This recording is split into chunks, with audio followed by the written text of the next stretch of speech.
Assalamualaikum warahmatullahi wabarakatuh. Alhamdulillah, hari ini SD Ucat menyapa teman-teman kembali. Mudah-mudahan dalam keadaan sehat, dimudahkan segala urusannya dan dilancarkan segala rezekinya.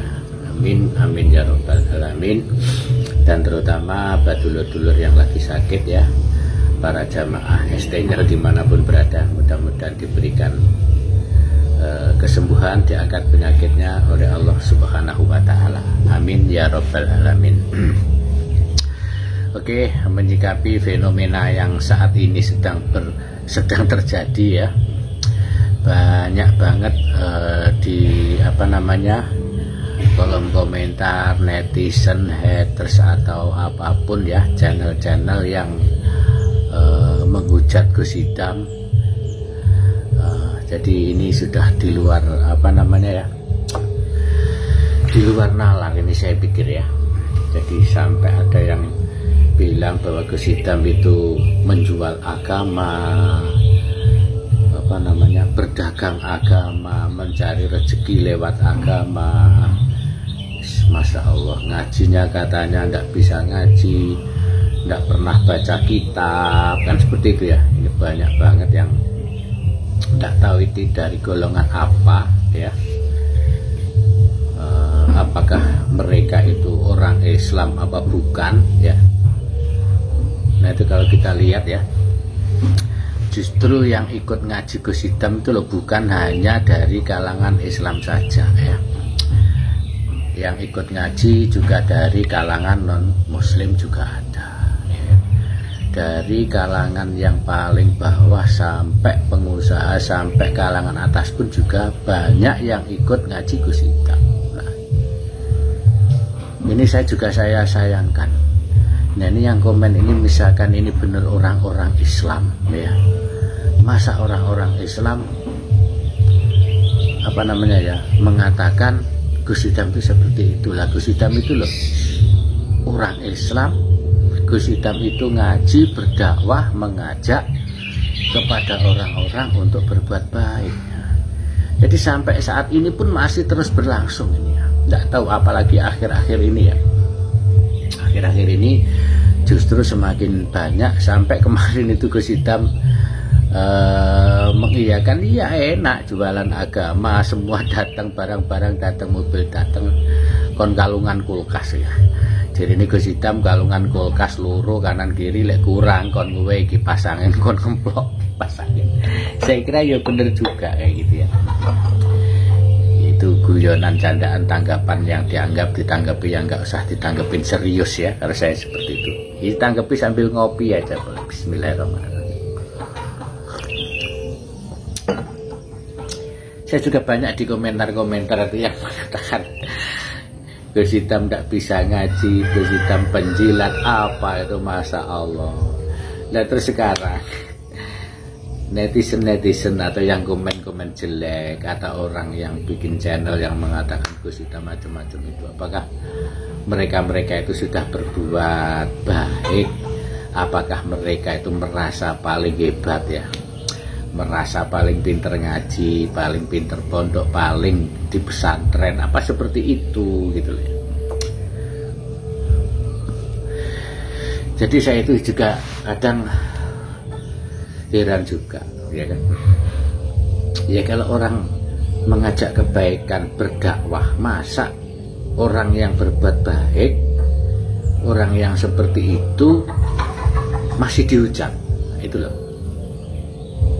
Apakah mereka itu nggak punya pekerjaan? Apakah mereka itu juga sudah mengajak kepada masyarakat untuk berbuat baik?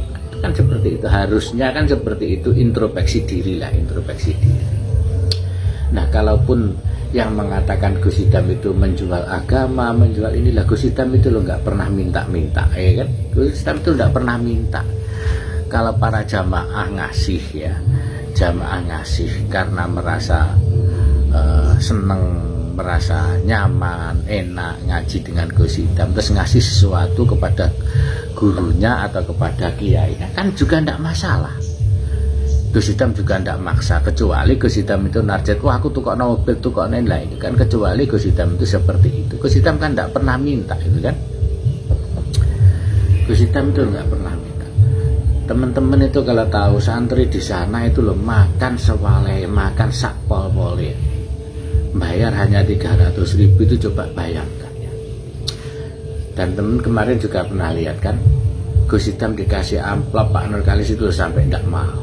Gus Hitam itu juga melihat-lihat, jadi dilihat-lihat yang ngasih itu siapa, yang ngasih itu sekiranya lebih membutuhkan, Gus Hitam juga tidak menerima gitu loh ya.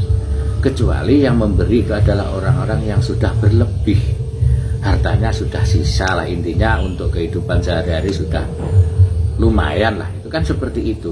Gus Hitam pun juga tidak pernah minta dikasih motor, dikasih mobil, dikasih apa kan tidak pernah minta selama ini. Sampai jam tangan pun lo Gus Hitam juga dikasih, juga tidak minta gitu kan.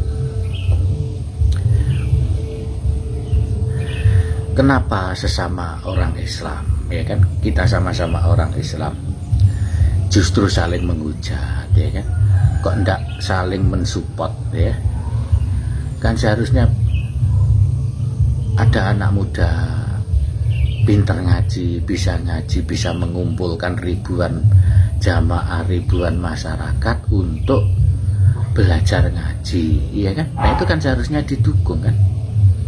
Coba dilihat aja sudah berapa banyak orang yang awalnya tidak sholat, setelah mendengarkan tausiah Gus Hitam akhirnya malah mau menjalankan sholat. Yang dulunya tidak pernah ngaji akhirnya mau ikut ngaji.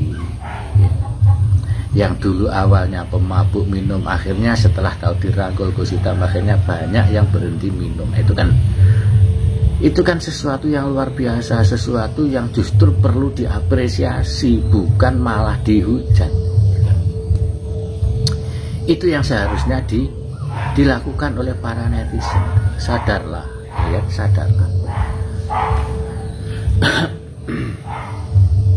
Itu yang sampai saat ini ya masih banyak yang mendengungkan ya. Jadi saya pikir orang-orang ini nggak suka, tapi ya nggak tahu dasarnya. Yang nggak disuka itu apa? Yang nggak disuka itu apa? Karena Gus Hitam itu sekarang kaya, sekarang tumpahannya mobil mewah ya kan. Apakah kalian itu iri hal yang seperti itu? Karena itu opo terus Gus Hitam itu kalau numpak sepeda motor etek. Nah, terus kapan ngaji nih lah temu misalnya di Jawa Tengah ya kan. Dan ini perlu saya tahu ya, saya kasih tahu, Gus Hitam pengawalan patwal itu loh Gus Hitam juga tidak minta. Itu karena khidmatnya dari pihak kepolisian memberikan pengawalan kepada Gus Hitam. Tujuannya apa? Tujuannya biar pengajian itu bisa tepat waktu ya kan. Jadi karena perjalanan jauh otomatis kadang jalan macet, itu perlu dicarikan jalan ya. Seperti itu aja cuma sebenarnya ya. Bukan untuk gagah-gagahan itu loh, bukan untuk gagahan wong ngaji dikawal patwal, dikawal polisi, bukan seperti itu gitu. Karena jadwalnya padat, perjalanannya jauh, kadang satu hari itu bisa ngisi 2 sampai 3 kali tempat ya kan, seperti itu. Jadi bukan Gus Hitam itu wah gaya ngaji dikawal, ngaji pakai patwal, bukan seperti itu konsepnya belum. Nah, itu loh ya. Jadi buat teman-teman yang masih menghujat, yang masih tidak suka, sadar. Coba introspeksi diri lah, introspeksi diri. Apakah diri kita itu sudah bisa bermanfaat buat orang lain, bisa bermanfaat buat jamaah, buat bermasyarakat? Itu aja. Kalau kalian sudah bisa bermanfaat, bisa berdakwah, tidak apa-apa menghujat Gus Hitam, tidak apa-apa. Jangan ikut-ikutan menghujat, ikut-ikutan tidak suka tapi tidak tahu dasarnya, tidak tahu. Itu bahaya. Jadi kalian menghujat orang tapi tidak tahu dasarnya, tiba-tiba ikut-ikutan orang menghujat gini-gini, katanya Gus Hitam ini, Gus Hitam menjual agama, Gus Hitam ini Masya Allah. Ya kalau kalian bisa seperti Gus Hitam ya lakukan gitu loh. Nggak apa-apa kalian, misalkan kalian tidak terima Gus Hitam seperti itu, pengen bikin tandingan, bikinlah majelis sendiri yang lebih hebat, lebih lebih ampuh lagi karena kamu bisa ngaji, mungkin bisa mengumpulkan jamaah lebih banyak lagi, ya enggak apa-apa. Kita semuanya punya cara. Jadi Gus Hidam itu cara dakwahnya, cara merangkulnya para jamaah, para garangan seperti itu. Kalau kalian mungkin punya cara yang lebih baik, ya justru bagus, enggak apa-apa. Jadi bersaing secara sehat, berlomba-lomba dalam hal kebaikan gitu loh. Fastabiqul khairat namanya gitu loh.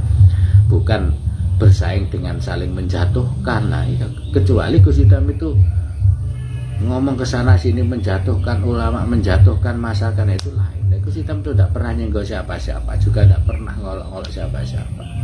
Gus Hidam itu loh ngomong seperti itu kepada para jamaahnya yang ikut jamaahnya Gus Hidam. Kok kalian yang repot, kalian yang usil, ya kan seperti itu. Ya bukan maksudnya terus ya kalau nggak mau diusilin, nggak mau dicat ya jangan dimesos, ya bukan seperti itu konsepnya gitu loh. Maksudnya kita biar kita itu tahu gitu loh. Jadi kita tidak semestinya kita sama-sama orang Islam ya, sama-sama orang Islam menghujat orang Islam ya, itu aja. Jadi biar ada batasannya juga. Teman-teman bisa mengoreksi diri kita masing-masing. Kita itu juga bukan orang yang baik, bukan orang yang sempurna, ya kan? Masih banyak salah dan dosa. Memang manusia itu tidak ada yang sempurna. Gus Hidam pun juga punya salah, ya kan? Namanya juga manusia. Dan Gus Hidam pun juga sering berulang kali ngomong, saya itu bukan siapa-siapa. Saya juga orang biasa saja seperti kalian semua. Gus Hidam juga ngomong kayak ngono. Jadi ya wis. Lah enek sing sampai sing tetep nggak seneng, yaitu berarti orang yang sirik, orang yang didengki ya, beda pendapat dan beda pendapatan. Lek kowe memang nggak puas, ndak kowe ya wis kepanasan, ya wis kalungan kulkas loro apa telu apa ning dhuwure kulkas anjek-anjek pisan papat, tadi tambahannya sadem. Ngono ae penak, lek ngatasi nggak usah repot mah ngelok-ngelok nek Gus Hidam sing macem-macem, ya kan. Lek pengen ra trimo nek sampean ngedekne majelis dhewe, ngaji dhewe, golek masa dhewe, lah enak berdakwah dhewe, jamaahmu iso ratusan ribu, ya malah bagus, mengajak kebaikan, ya kan. Itu caranya, bukan menjatuhkan orang yang sudah punya jamaah ya, orang yang sudah merangkul semua kalangan, mau kamu bubarkan. Nah, itu jenenge ngene ya. Sing ngono ae, ya. Lek mau bersaing, tunjukkan kamu, tunjukkan siapa kamu. Saya punya, saya bisa, gitu loh. Itu nggak apa-apa. Dirikan majelis sendiri lah, enak tambah ada. Semakin banyak orang yang berdakwah, orang yang mengajak untuk berbuat baik. Oke? Terima kasih, saya kira cukup sampai di sini dulu Bolo. Terima kasih, mudah-mudahan sedikit video ini bisa bermanfaat ya. Dan mudah-mudahan yang mengucap juga diberikan kesadaran biar mereka juga mau bertobat ya. Intinya gitu aja. Ben apa enggak ngelak-ngelok nih, ngoreksi diri sendiri itu lebih baik daripada mengoreksi orang lain. Oke? Terima kasih, sampai ketemu di video selanjutnya. Wassalamualaikum warahmatullahi wabarakatuh. Thank you.